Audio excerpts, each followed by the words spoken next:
የሆነ ሰሞን የቅርብ የምላቸው ሰዎች ሳላገኝ ለወራት ቆየሁ። ምን ብዬ ሳይሆን ነገሮች አልመቻች ብለው። ታዲያ በዚያ ሰሞን አንድ ቀን ቁጭ ብዬ ሳስብ ሰው ካገኘሁ የቆየሁ በሆንም ያን ያህል ናፈቀኝ ሰው ግን አልነበረም። ይህም የራሴው ሀቅ በስሱ አስደነገጠኝ። በገዛ ራሴ አነስኩ። አንዳቸው የልቤ ክፍል ተሸርፎ ከላይ ላይ ተጣለ ቆየ መሰለኝ። እዚያ ነቅለው እዚያ ጋር ቢተክሉት እንደሚጠወለግ አበባ መሆን ሲገባኝ የትም ቢያኖሩት እንደማይደንቀው ስር አልባ ውስጥ ድንጋይ ሆንኩ መሰለኝ። ንፋስ እየገፋ ወደ ዋሻው ሲወስዳት በእጄ ብላ ከምትሄደው እዚያች ፉዬ ገላ እኔ በምን እሻላለሁ? አዘንኩ፣ በጣም አዘንኩ፣ እጅግ በጣም አዘንኩ በራሴ። አንድ ቀን የሆነ ቀለል ያለ ግን ድንገተኛ ነገር አጋጠመኝ። በጊዜው ሰው ያስፈልገኝ ነበርና በዙሪያ የነበሩ ሰዎች ለማን እንደውልልሽ ብለው ጠየቁኝ። በዚያች ቅጽበት ማንም ሰው ወደ አይምሮ ሊመጣ አልቻለም።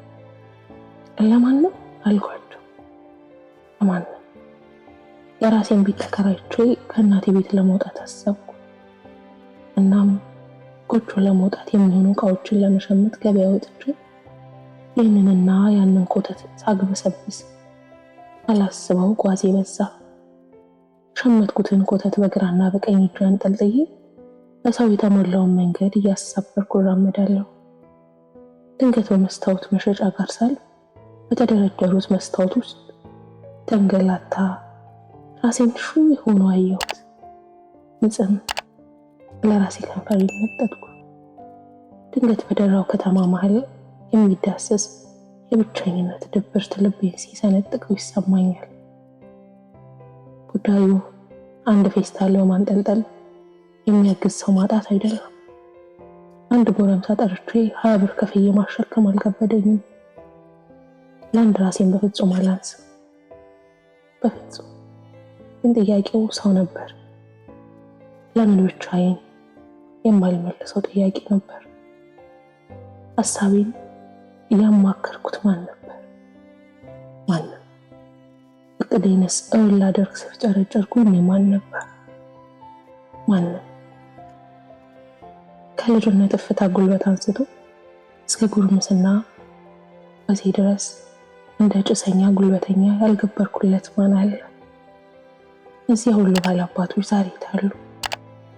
እድፋም ቢሆንስ ልቤን ከፍቼ አልነበር? ምንስ ቀዳዳ ቢሆን ኪሴ ሁላችን ነው ብዬ አልነበር? የነጠፈ ቢሆንስ ለጉልበቴ መሽለግም ያውቃል? ወይስ ከጉድለት ማካፈል ከስህተት ይቆጠራል? ብቻ መስታወት ውስጥ ብዙ ያሉት 10 ምናምን እኔኖች ከመስታወት ወጥተው ሊያቅፉኝ ቢያንስ ያችን ደባሪ ቀን አብረውኝ እንዲያሳልፉ ተመኘው። ጎረቤቶቹ ጋር ቡና ተጠርቼ የቀረበልንን ቆሎ እያሻመድን እንጫወታለን።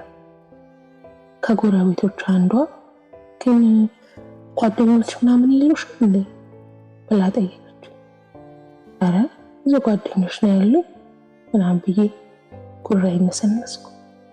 ለምን እንደጠየቀችኝ መልሼ ስጠይቃትም አይ ያው እስካሁን ቤትሽ ማንም መጥቶ አያውቅም ብዬ ነው አለች። ወይስ ከኛ ደብቀሽ እያስገባሽ ነው ብላ በቀልድ አድበስብሳ አለፈች።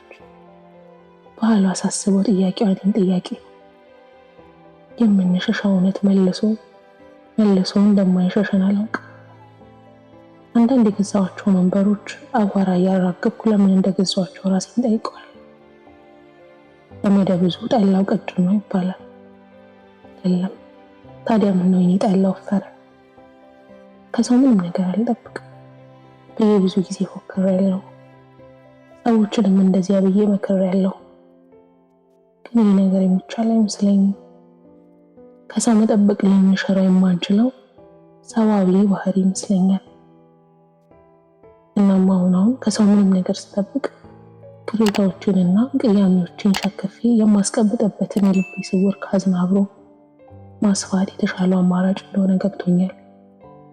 ይህም መደበሬን ባያስቀርልኝ እንኳን ቢያንስ ፈገግ ብዬ እንድደበር ይረዳኛል። ማንም እኮ ያለማንም ይኖራል። የት ውበቷ ከሚወዷቸው ጋር ሲጓራት የሚደምቅ ነው እንጂ የሰው ልጅ የረገጠውን ሁሉ መኖሪያ በማድረግ ጥበብ ተችሮታል። ከኤደን ምንጮች እስከ ሲና በረሃ የአሸዋ ጉብታዎች ድረስ የሰው ልጅ ያልኖርበት ምን ስፍራ ያልተቋቋመውስ ምንም አይነት ክስተት አለ? እንዲያው ከፈጠረው አንድ አምላክ ሌላ ማን በማን መዳፍ ላይ ተወልዶ በማን እጅ ላይ ሞቷል? የማንስ ጉርሻ ማንን አኖሯል? ማንስ የማንን ጉርሻ ተማምኖ ነው የሚኖር? ሰውን ስታጎርስ እንጀራ ብቻ አይደለም ቆርስ የምታካፍለው ነፍስንም ጨምር እንጂ። የጉርሻው ውበቱ ያ ይመስለኛል እንጂ ጉርሻ አያኖርም። እና ማንም ነገር ስናደርግ ያን ሰው ያኖረዋል ይለውጠዋል ብለን ሳይሆን ልክ እንደ ጉርሻ ፍቅር ለማካፈል አስበን ብቻ መሆን ያለበት። ያኔ ምንም ነገር ብናደርግ ከፍቅር ስለሚመነጭ ለሆዱ አይበቃም፣ ልብ ግን ያጠግባል። እናም ይህንን ብንረዳ ብዙዎች ህመሞችን ለመሻር መሞከር ብቻ ይበቃ እንደነበር ይገባናል። መሞከር ብቻ። አንዳንድ ነፍስ ለባይተዋርነት ትፈጠራለች መሰለኝ። ባይተዋርነት ባይፈለጋቸውም እንኳን ባይተዋርነት የሚፈልጉ ብዙ ናቸው። የአንዳንዶቹ ህይወት የሚፈልጓቸውን ለመግፋት የሚገፋቸውን ለማቅረብ የሚደረግ ትግል የዘለለ ትርጉም ያላት አትመስልም። ልክ እንደ ትንባሆ ሁሉ መገፋት ያለመፈለግና የተጎጂነት ስሜት ሱስ ሳይሆን አይቀርም። ቢሆንም ግን ለሰው ልጅ ያለ ልብ አይቀየርም። ተበዳይ እድሉን ያጣ በዳይ ነው ይላል። እኔስ በሌሎች ታሪክ ውስጥ ምን መልክ እንዳለ ማን ያውቃል? ነብይም ምን በአጋጣሚ ገፋዋቸው ሰዎች የሉም። የዘራሁትን እያጨድኩ ሊሆን ይችላል፣ ወይም ያጨድኩትን እየዘራሁ ብቻ። ብዙ ጊዜ ሁሉንም ይፈታዋል ብለን እናምናለን። እስከዚያው ግን ነዋይ እንዳለው በዳይ ሰው ከመባል መቀጣት አይከፋም። ለራሴ በደልኩትን በሰው ነው የተቀጣሁት። የኔ የምለው ሞልቷል፣ የኔ የሚለኝ ያጣሁት።